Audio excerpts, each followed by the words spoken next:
There is nothing so beautiful as the free forest.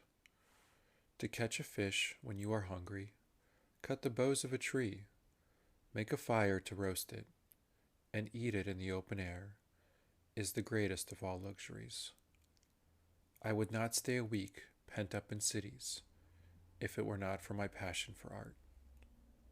Edmonia Lewis. Most people didn't know her age.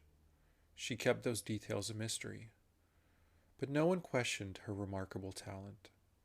For as a sculptor, Edmonia Lewis was one of the best. People traveled from all over the world to see her art and watch her at work. Edmonia was born in New York sometime around 1844. Like her age, details of her upbringing and parents are sparse. Edmonia's mother was of mixed African and Native American descent and was known for her weaving and craftsmanship. Her father was of African American descent and was known for being a writer.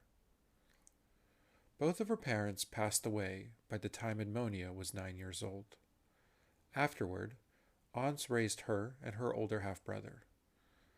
But while family life came with much tragedy, Edmonia experienced some financial fortune through her half brother.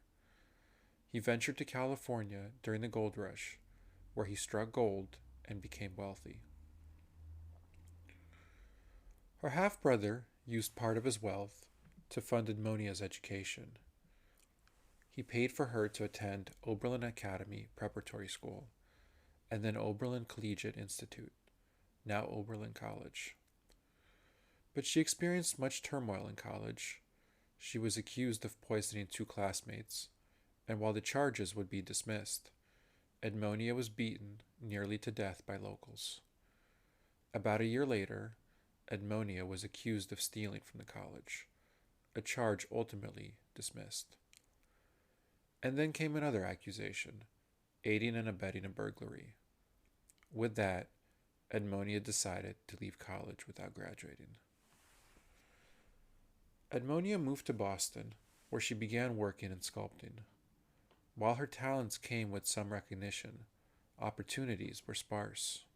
In her words, I was practically driven to Rome in order to obtain the opportunities for art culture and to find a social atmosphere where I was not constantly reminded of my color.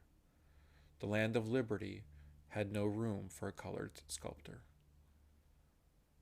Edmonia settled in Rome and opened a studio. She worked, and with time her art, which often portrayed Native American and African American themes, became well renowned. Of all her pieces, Forever Free, a sculpture of an African American woman and a man with broken chains, arguably became her most famous piece. And as her work became prominent, Edmonia herself found much fanfare.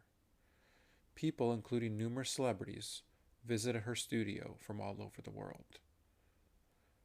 Edmonia cared deeply for art. She dedicated much of her adult life to work, never marrying or having children. She passed away in London in 1907.